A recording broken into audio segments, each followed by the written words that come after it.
Hello, friends. Assalamualaikum. Mr. Share করবো how to insert equation in MS PowerPoint Bangla. অর্থাৎ share করবো কি আমরা আমাদের MS PowerPoint এর মধ্যে ইকুয়েশন ইনসার্ট করতে পারি। কাজটা করার জন্য এটা ইংলিশ করি। ইংলিশ করার পর আমরা যে কাজটা করবো সেই ক্ষেত্রে আমি কি করবো, কাজটা করার ক্ষেত্রে আমরা এই প্রথমে এখানে একটা ব্ল্যাঙ্ক প্রেজেন্টেশন নিয়ে আমরা আমাদের ইকুয়েশন আসবো। আসার পর এখানে বিভিন্ন ধরনের ইকুয়েশন দেওয়া হবে, তো তোমাদের যেটা ভালো লাগে নিতে পারো। আমি ধরো এই লাস্টের ইকুয়েশনটা নিলাম, নিলে কিন্তু ইকুয়েশনটা চলে আসলো।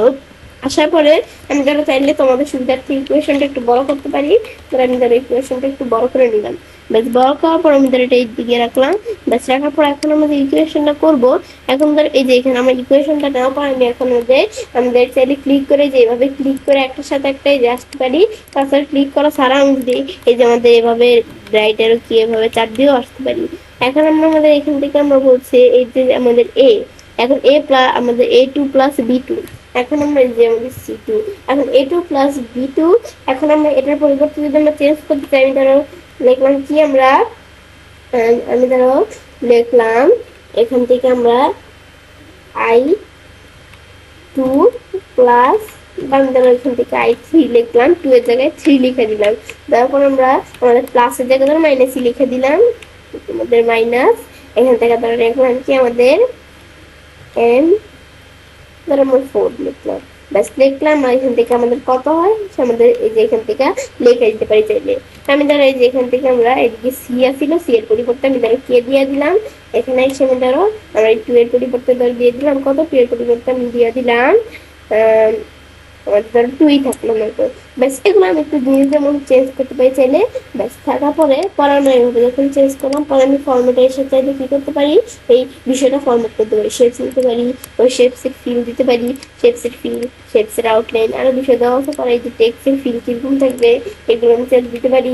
এখন আমরা টেক্সটের ফিল কিরকম থাকবে, এদের মাঝখানে ফিলটা এদের এগুলো আমি মাঝখানে রাখি কিন্তু দেখাচ্ছে। পরে আমাদের এখান থেকে পিকচার চাইলে দিতে পারি। তাছাড়া অনেক বিষয় দেওয়া আছে, সেগুলোর উপর দিলে আমার চাইলে দেওয়া আছে, আমার চাইলে দেখতে পাবেন। এখন আমরা এভাবে কিন্তু দেখলাম। এভাবে ছাড়াও আমি এখান থেকে যদি আমরা কি করি ইকুয়েশন আসি, আমাদের কিন্তু ইনসার্ট নিউ ইকুয়েশন নামে একটা অপশন দেওয়া হচ্ছে। এই ইকুয়েশন গুলো ছাড়াও তো আমাদের সেটা কিরকম, আমি ধরো সেই ক্ষেত্রে ডিলিট করে দিলাম। ডিলিট করার পর আমি যদি ইকুয়েশন আসি, তো ইনসার্ট নিউ ইকুয়েশন অপশনটা কিন্তু আমাদের ডিজেবল হয়ে আছে। এটা ইনেবল হবে কখন, যখন আমি আমাদের এই নিউ স্লাইডে এসে এরকম একটা স্লাইড এই যে এখানে আমরা কাজটা রাখবো, কাজটা রাখলে আমি যদি এই যে ইকুয়েশন আসি এখন ইনেবল হবে। তাছাড়া আমরা আর কি করলে ইনেবল হবে, আমি যদি এটা ডিলিট করে এরকম একটা ব্ল্যাঙ্ক স্লাইডও নেই, আমি একটা টেক্সট বক্স নেই, টেক্সট বক্সটা নেওয়ার পরে এখন আমি যদি কাজটা করি তাহলে আমাদের বিষয়টা ইনেবল হবে। এই যে ইকুয়েশন আসি এখন কিন্তু ইনেবল, কিন্তু বাইরের কাজটা রাখলে ইনেবল থাকবে না, বাইরের কাজটা রাখলে ইনেবল নাই, আবার ভিতরের কাজটা রাখলে ইনেবল হবে। এটা আমি হচ্ছে বিষয়টা। ব্যাস এটা আমি দেখলাম কি কাজ করে। দেখার পরে আবার আমরা এই যে ইকুয়েশন আসলে এই যে আমরা ইনসার্ট নিউ ইকুয়েশনে ক্লিক করব, ক্লিক করলে এরকম চলে আসছে। এখন আমরা ধরো বিষয়টা করার জন্য আমি তো ফরম্যাটিং বিষয়টা পরে দেখছি, আমি ডিজাইন আসি, আমি এখন কিন্তু নিজেদের মতো ইকুয়েশন কি করতে পারি নিতে পারি। এখন ইকুয়েশনের মধ্যে স্যাম্পলস, এখন আমি যদি কোনো বিভিন্ন স্যাম্পলস নিতে চাই, আমি ধরে দিলাম কি এর মতো যেটা, এটা নিলাম পরে আমি চাইলে এখান থেকে দিতে পারি কি এই যে এর পরে আর কোনো কিছু দিতে পারি।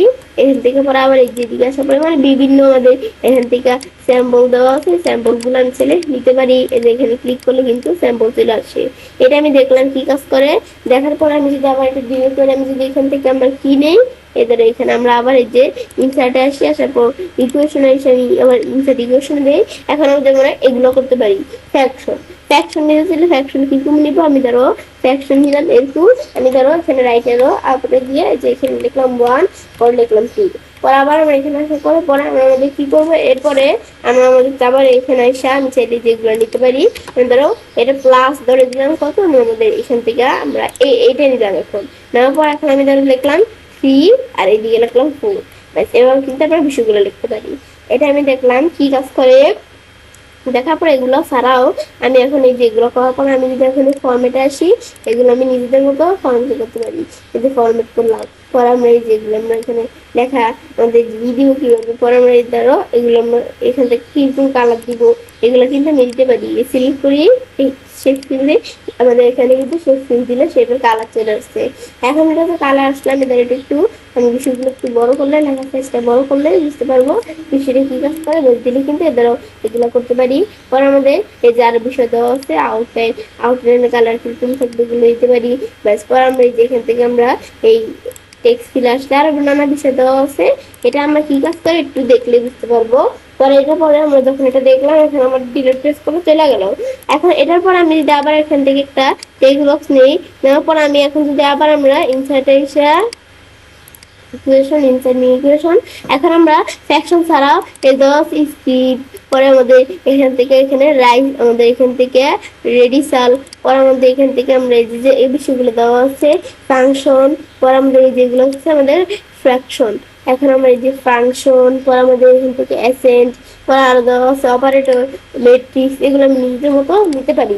ব্যাস পরে আমাদের এছাড়াও আমি যদি এখান থেকে ধরো কি নিলাম এই যে দিক থেকে আমি ধরো আমরা কয়েকটা স্যাম্বল বা আমি ধরো এখান থেকে এদিক থেকে কোনো কিছু একটা নিলাম এখান থেকে আমি ধরো এটা নিলাম এই যে এখান থেকে এখন আমি দেখতে পারি এ পরে এখানে এসে আমি ধরো লিখলাম 2 ব্যাস পরে প্লাস এখান থেকে লিখলাম কি এর দিকে আসার পর আমরা এরকম একটা নেই আমি ধরো এখানে লিখলাম আমাদের বি 3 ব্যাস এবার আমি দেখলাম ব্যাস দেখার পরে এখন আমি এখান থেকে প্রফেশনাল আর লিনার আমি লিনার দিই দিলে এভাবে চলে আসছে প্রফেশনাল দিলে এই ধরে এইভাবে এগুলো হচ্ছে আমাদের লেখার একটা ধরন। আমার কিন্তু আমি যদি লিনার দিই তাহলে একটু বড় হয়ে গেল কিভাবে প্রফেশনাল দিয়ে আবার এখান থেকে প্রফেশনাল ক্লিক করে আবার আগুন মধ্যে চলে আসবে। পরে ইকুয়েশন আসলে এটা ছাড়াও আমি যে এখান থেকে ইকুয়েশন নিতে পারি। আর ফরম্যাটের বিষয়টা তো আমি দেখলামই আমরা এই যে এখান থেকে আমি যদি ফরম্যাট করতে চাই তাহলে ফরম্যাট করতে পারি এদিকে কিন্তু ফরম্যাট হয়ে গেল। ব্যাস এগুলো আমি দেখলাম কি কাজ করে ব্যাস দেখার পরে তখন আমি যদি একটু বড় করে লেখার সাইজটা এই দ্বারা আমি কিন্তু এখন বুঝতে পারছি কি কাজ করে বিষয়টা। এটা আমি দেখলাম ব্যাস দেখার পরে তো আমি সেটা কাজটা করতে পারি এবং খুব সহজে আমার পাওয়ার পয়েন্টের মধ্যে ইকুয়েশন ইনসার্ট করতে পারি। ফ্রেন্ডস আমার আজকের ভিডিওটা ভালো লাগলে তাহলে চ্যানেলটি সাবস্ক্রাইব লাইক করুন সবার সাথে শেয়ার করবে।